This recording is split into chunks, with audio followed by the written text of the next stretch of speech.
60 people in 7 states face charges after what police are calling the largest prescription opioid action ever. Days after a massive fire, plans to rebuild the historic Notre Dame are beginning.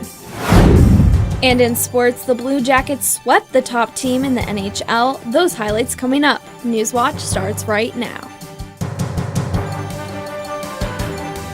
Broadcasting live from WOUB TV in Athens, this is Newswatch.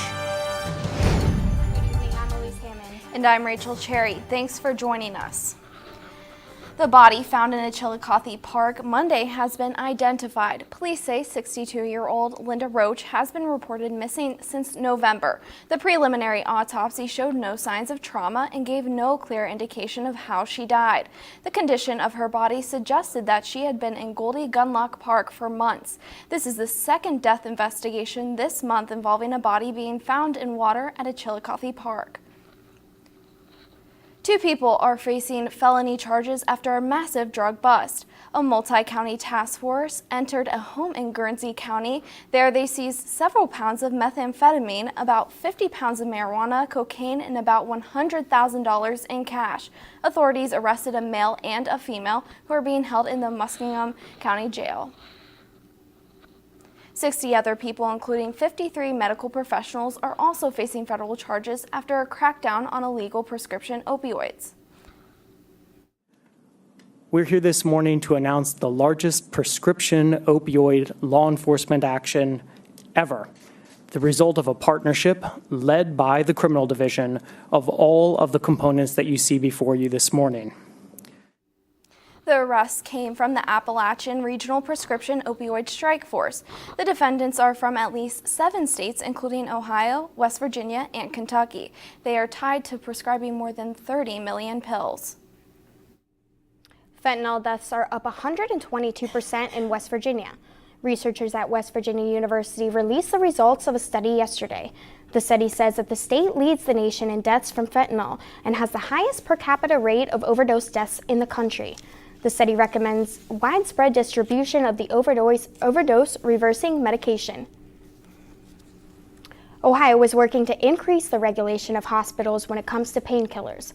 Governor Mike DeWine says it makes no sense that Ohio is the only state that doesn't license general hospitals. An Ohio Hospital Association spokesman says the existing regulations are overwhelming. The scrutiny comes after a Columbus doctor was accused of ordering excessive doses of painkillers for patients who died. A new medical office building is coming to Athens. Ohio Health says it will be located near the Oblenis Hospital. The office will be 2 stories and span 30,000 square feet.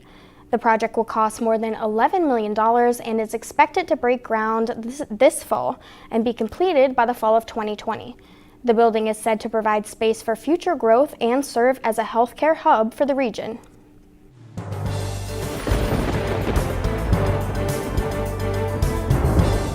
Good evening. What a beautiful day today in Athens. Hopefully you were able to get outside and enjoy that nice weather for a little bit today.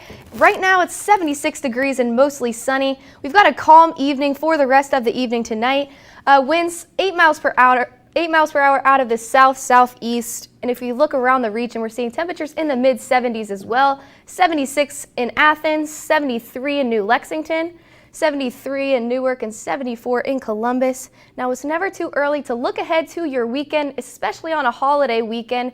So we have Friday a high of 64 and a low of 43 as we have a cold front move through the area with a 75% chance of thunderstorms. Now Saturday a high of only 50 degrees and a low of 40. We'll have a steady rain pretty much all day on Saturday. Now for Easter Sunday you should be good to go with a high of 70 and a low of 51. It's going to be partly cloudy and that rain should move out of the area, so you should be good to go if you have any plans on Sunday. Now we'll have your full weather forecast coming up later on in the show. Thanks, Taylor. Athens County will become home to an 88-mile mountain bike trail system through the Wayne National Forest. Bailey's trail system will flow through Chansey and Nelsonville on a 9,000 acres of forest land. The trail will connect to the Hockhocking-Adena Bikeway, and the trail has been in the works with the Wayne National Forest since 1994. A new proposal in the Ohio House could offer new incentives to produce solar, wind, and nuclear power. The plan would create the Ohio Clean Air Program. The legislation would charge customers extra on their electric bills and give that money to companies that don't emit carbon.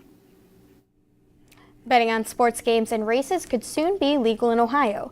Two proposals have been made in the state legislature. One of the proposals would put sports betting in the hand of the state's commission that oversees casinos. Another plan calls for putting the lottery commission in charge. Both plans include allowing in-person betting at the state's casinos and racetracks. Ohio Senator Sherrod Brown was in Youngstown yesterday meeting with leaders from the local United Way. He claims his Working Families Tax Relief Act will restore tax credits for families that were removed by reforms approved last year. Brown says he's confident leaders on the Capitol Hill will accept his ideas as part of a new package. Wrote it in the middle of the night, and I was on the committee and saw them do it, and they made mistakes, and some of their special interests didn't get helped, and they're coming back and want to see a tax deal.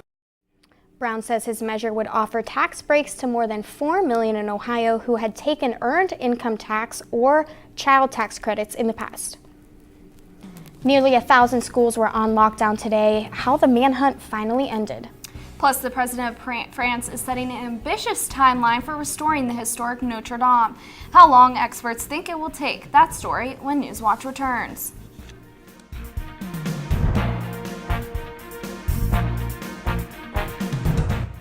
WOUB is member-supported public television. Your contribution keeps WOUB available in your community. Become a member with a gift of $60 or more for access to stream more than 1,000 of your favorite PBS programs through WOUB Passport. Programs like Nature, Sherlock, and all episodes of Downton Abbey and Victoria. Pledge now at WOUB.org. And thank you. This is a box that showed you a world beyond your own. It was just a box, but the world has changed, and so have we. And now the box can be almost any size or shape. And you decide what you want to explore. Anytime, any place. Break out of the box with PBS.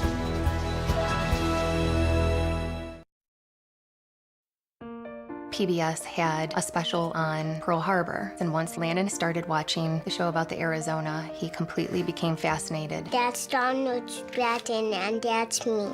And then his Christmas wish this year was to meet Donald Stratton, one of the survivors from the Arizona. So good to see you, buddy. Everything that Landon has learned from PBS, it's immeasurable. This is for you. Thank you, big guy. He is living proof of the effect that PBS has had on his life. I loved Ken Burns' series on the Civil War. It was deeply impacting. I love history. To have those stories told through these letters, through stories of love and loss, it rewrote the book on how to tell its story. When television was invented, there were a lot of people who had dreams about what it could do. I think PBS still aspires for and often succeeds at reaching the highest ideals of what television could be.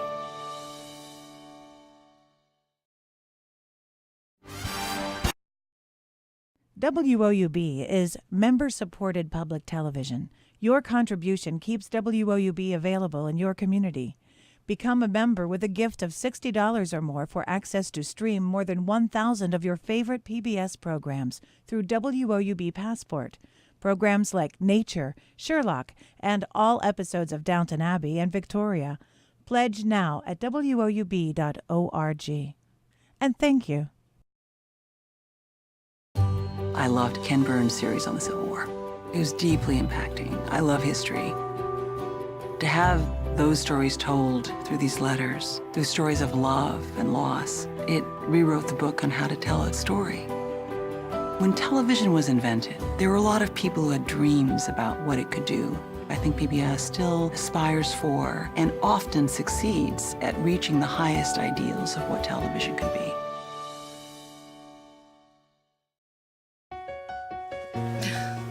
What are you doing? Possibilities. Your day is filled with them. Reach up, energy in the fingertips, collapse. TV, play Downton Abbey. And PBS helps everyone discover theirs.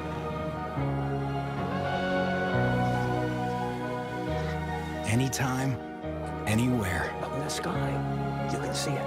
PBS, we're with you for life. PBS had a special on Pearl Harbor, and once Landon started watching the show about the Arizona, he completely became fascinated. That's Donald Stratton, and that's me.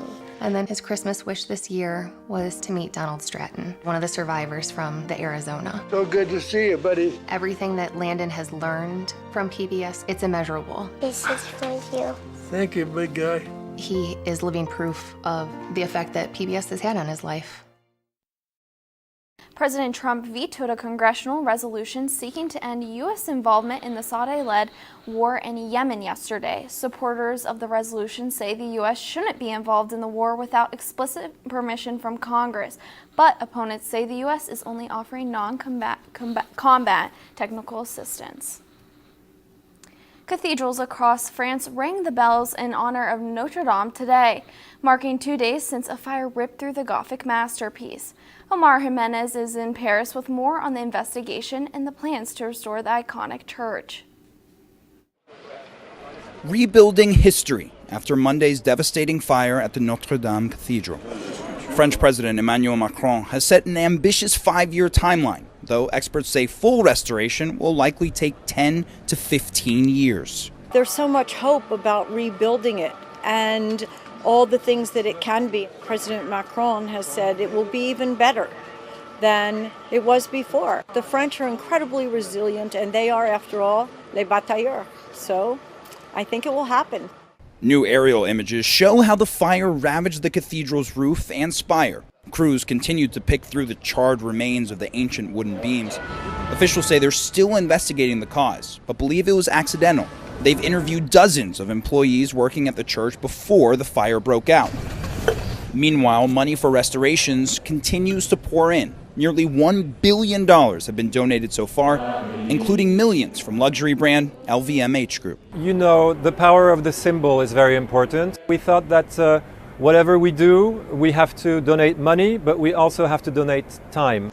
President Trump on Twitter saying he's spoken with Pope Francis and has, quote, offered the help of our great experts on renovation and construction, as I did in my conversation yesterday with President Emmanuel Macron of France. In Paris, I'm Omar Jimenez reporting. A new therapy that uses small eye movements to desensitize a person to a memory can be used to treat PTSD. Exactly how it works, still ahead. And we have rain in the forecast, and I'll have all those details for exactly when that's going to be coming our way coming up next in your full 7-day forecast. But first, let's have a look at your stocks of local interest.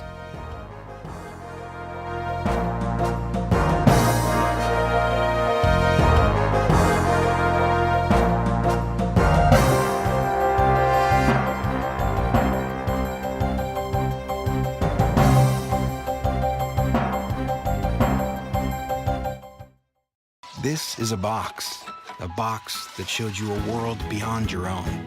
It was just a box, but the world has changed, and so have we.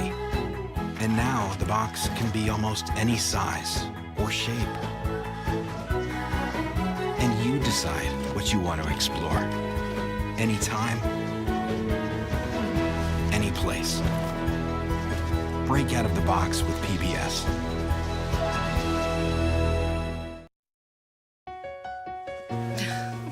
What are you doing? Possibilities. Your day is filled with them. Reach up, energy in the fingertips, collapse. TV, play Downton Abbey. And PBS helps everyone discover theirs.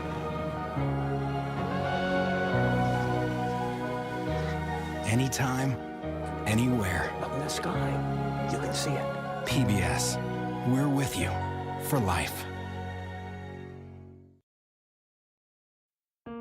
PBS had a special on Pearl Harbor, and once Landon started watching the show about the Arizona, he completely became fascinated. That's Donald Stratton, and that's me. And then his Christmas wish this year was to meet Donald Stratton, one of the survivors from the Arizona. So good to see you, buddy. Everything that Landon has learned from PBS, it's immeasurable. This is for you. Thank you, big guy. He is living proof of the effect that PBS has had on his life. WOUB is member-supported public television. Your contribution keeps WOUB available in your community. Become a member with a gift of $60 or more for access to stream more than 1,000 of your favorite PBS programs through WOUB Passport. Programs like Nature, Sherlock, and all episodes of Downton Abbey and Victoria. Pledge now at WOUB.org. And thank you.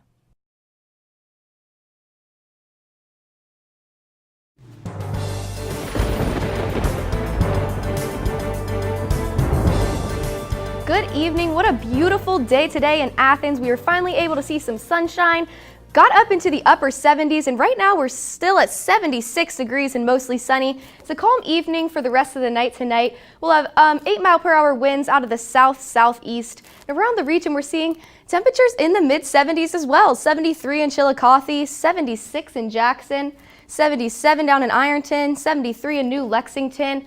Now, for our almanac for today, we had a high of 79 and a low of 56. We're a little bit above average for this time of year, high of 65 and low of 40 for our average. And our records, of course, high of 90 in 2002 and in 1988, a low of 24 degrees. Now, something to keep in mind if you do get seasonal allergies, we are going to have a high pollen count for today and tomorrow, so that will affect you if you do get allergies, so that's something to keep in mind. You can see we're here between the medium high and high range for southeast Ohio, so keep that in mind as you go throughout your week this week. We should be okay. After tomorrow, we'll dip back down into normal range. Now, as we go throughout the night tonight, 9 p.m. it'll be 68 degrees, and we'll make our way into the 50s by early tomorrow morning. Around 5 a.m. tomorrow, and we'll be mostly cloudy throughout the night tonight, so it'll remain pretty calm. Nothing too crazy happening tonight. But as we look at our precipcast, we're okay today, but this low pressure system is going to move into the region along with a cold front that's going to cool things down in just a couple days. We should be okay precip-wise tomorrow. However, Friday and for the weekend, we're going to start to see some rain come our way. So we'll talk a little bit more about that later. But tomorrow morning, it will be a little bit chilly, 59 degrees, a cloudy and cool start to your day tomorrow. So make sure to pack the jacket, because although we're going to be reaching the 80s later tomorrow, it's going to be cooler in the morning. So you might want to bring that with you. So as we go throughout the day tomorrow, we'll see 63 degrees at 9 a.m. And around lunchtime, 73 degrees, still cloudy, but on your way home from work, we'll start to see the sun pop out and it'll be 80 degrees. So we're getting to some warm temperatures right now. It's gonna feel pretty nice tomorrow, but keep in mind the weekend, it's gonna dip down and we're gonna start to see it cool off a little bit. Friday, our high is gonna be 64 degrees, low of 43, and a 75% chance of thunderstorms throughout the day. So any severe weather that'll be happening will be Friday. Now Saturday, our high is only going to be 50 degrees, but we will have a steady rain pretty much throughout all of Saturday. Now Easter Sunday, if you have any plans, maybe any egg hunts, you should be good to go, because our high is 70 and the rain will be moving out. Partly cloudy for Easter Sunday. You should be good to go for any outdoor plans on Sunday. Now as we look early next week, we can see we'll have our temperatures back up into the 70s, our lows in the 50s, so it'll feel pretty nice, but keep in mind we do have some rain chances early next week as well, with Tuesday and Wednesday, starting some rain showers on Tuesday and Wednesday as well, with a high of 75, so keep that in mind as you plan ahead for your week ahead. Thanks, Taylor. As the suicide rate among veterans continues to rise in the U.S., a new therapy is hoping to help with the post-traumatic stress. The technique is called accelerated resolution therapy, and it uses eye movement to desensitize a person to a memory. Kristen Holmes takes a look at how the treatment is not only helping soldiers, but also civilians. You're just going to be following my hand with your eyes. In a small, unassuming room in a Washington hotel, a group of people are learning a new technique to help treat post-traumatic stress. It seems like magic, but there's science behind it. it's going to be level. Accelerated resolution therapy, or ART, uses eye movements to desensitize a person to a memory and requires little or no reliving of potentially painful life events. Take a nice deep breath. A person visualizes their memory and the emotions linked to it, then follows the instructions of a therapist, following their hand movements with their eyes, mimicking rapid eye movement, or REM sleep. When you first start using ART with clients, Marcia Mandel is a trainer with ART International Training and Research. the eye movements access a person's natural problem-solving ability. So the person remembers, thinks about their memory. The first time they see their scene, it feels real, but then their brain starts to change it. So typically a person is removed from the memory. It's further away. Some therapists also say the treatment works beyond PTS, helping with phobias, anxiety, and grief. Jill Stevenson agrees. Prior to finding the art therapy, I thought that I could just cope with my grief on my own. Stevenson lost her only son, Army Ranger Ben Kopp, when he was killed by a sniper halfway through his third tour in Afghanistan. He was 17 when he signed up. It was the fall of his senior year of high school. Inspired by his great-grandfather's military service during World War II, after 9/11, Kopp was certain the Army was his path. After his death, Stevenson found herself unable to move forward. I was sweeping my grief under the rug, and I started to look for other means. She connected with the nonprofit Helping Our American Heroes, or WOUB, where she learned about art therapy. It was like being enlightened, like all of a sudden someone, pulled the shade up in your bedroom. It's like, oh my goodness, it is light out here. She says it helps her focus on the positive. A selfless human, a selfless humanitarian. That's what he was. From a very young age, Ben championed the underdog. He was everybody's best friend. In Washington, I'm Kristen Holmes reporting. For more information on art or to find training near you, you can visit artherapyinternational.org.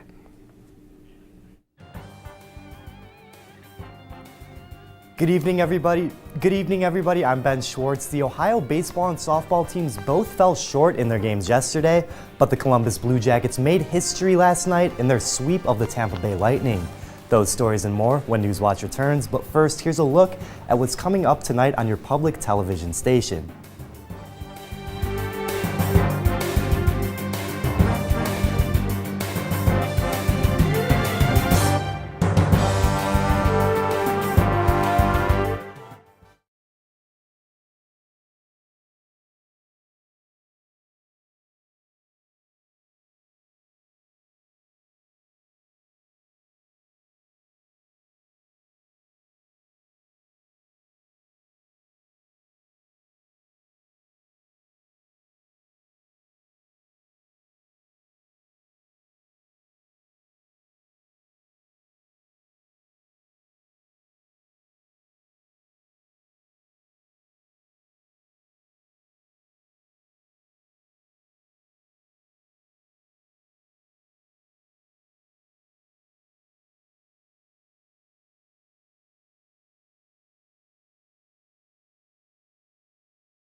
Welcome back, everybody. I'm Ben Schwartz. The Columbus Blue Jackets made history last night. They completed a 4-game sweep of the Tampa Bay Lightning to secure the team's first playoff series win in franchise history. That's the same Lightning team that just tied the NHL record for wins in a season. The Jackets were ahead 4-3 with just 2 minutes left in the game before scoring not 1, not 2, but 3 empty net goals to finish off Tampa Bay 7-3. During the series, the Blue Jackets had 15 different players score a goal. That's a great sign going into the next round of the Stanley Cup playoffs. Columbus will either face Toronto or Boston in that next round. After a solid weekend against Toledo, the Ohio baseball team was not able to keep the momentum going in West Virginia. The Bobcats took on Marshall yesterday in Huntington. The Bobcats had a 3-2 lead going into the 7th, but Marshall first baseman Ray Pastrana tied the game up with an RBI single right up the middle. The game stayed tied at 3 all the way into extras until the 11th inning before Marshall's Tucker Linder ended it with a walk-off RBI single. OU is now 10-24 on the season. Their next game won't be until Friday when they travel to Eastern Michigan. Ohio's softball team didn't do much better either, falling to the Ohio State Buckeyes 4-3. The Bobcats were down 3-0 in the 6th, and in need of any kind of spark, Alex Day came through with a 3-run home run to tie the game up, but it wouldn't last long. A throwing error in the bottom of the 6th pushed the go-ahead run across the plate for the Buckeyes. Ohio was looking for a comeback in the top of the 7th, but the team was ultimately unable to finish it off. The Cincinnati Reds lost to the LA Dodgers again today, this time by a score of 3-2. First pitch came just after 3 and the game was scoreless going into the 6th inning when A.J. Pollock hit a huge 3-run homer to center field for LA. The Reds attempted to bounce right back after with a ground-out RBI from Suarez in the 7th. Cincy came close to tying the game in the top of the 9th with a sac fly from Matt Kemp. They are now just 5-12 on the season, dead last in the NL Central. Now the Cleveland Indians are in a much better position than the Reds at least, sitting at top of the AL Central Division as of now. They faced the Seattle Mariners again yesterday, this time coming out on top 4-2. Shane Bieber had another great outing for the Tribe, going 6 innings with just 1 run allowed and 5 hits. Leonis Martin had a great night as well. He went 3 for 5 with an RBI, and Jason Kipnis followed suit too with another strong outing after returning this week following a hamstring injury. Kipnis was 2 for 4 on the day, racking up a double and a run scored. First pitch tonight was just a few minutes ago at 6:40, with the Indians aiming to end the series with a sweep in Seattle. And the Boston Marathon was held just a few days ago, and one runner is still getting a lot of attention. Michael Herndon is a former Marine who ran the race but collapsed before reaching the finish line. He said the pain he felt in his legs was the worst he's ever experienced while running. Herndon was racing in honor of 2 friends and a journalist who were killed alongside him in Afghanistan, so instead of giving up, he decided to crawl to the finish line in honor of his fallen friends. Now let's head back to Rachel and Elise. Thank you, Ben. A little piece of Nevada history was revealed yesterday. This time capsule comes from the cornerstone of the Reno Masonic Lodge. That's the oldest standing building in the city. It was placed there in 1972. The building is now being demolished in order to expand a hotel. More than 40 items were recovered, including several newspapers, a harmonica, a corkscrew, and coins from different countries. Now let's send it back to Taylor for a look at our final weather. All right, let's take one last look at our weekend ahead. So Friday, we're going to see things cool down a bit, a high of 64 with some thunderstorms throughout the day. Now on Saturday, our high is only going to be 50 degrees. Make sure to pull out the jackets. We'll have pretty much a steady rain throughout the day on Saturday, but Sunday we should clear out. It'll be partly cloudy and a high of 70, low of 51. So as we look at our 7-day, it's looking like a pretty nice 7-day ahead. We'll see it cool down on Friday and Saturday, but we'll be back in the 70s early next week. No problem there. Although you might want to keep in mind that we do have some rain early on next week as well, with Tuesday and Wednesday some showers. Thank you, Taylor. And that does it for our broadcast this evening. Thanks for watching. I'm Elise Hammond. And I'm Rachel Cherry. Stay tuned for the PBS NewsHour coming up next. Remember, you can find the latest news anytime at woub.org. Have a great night.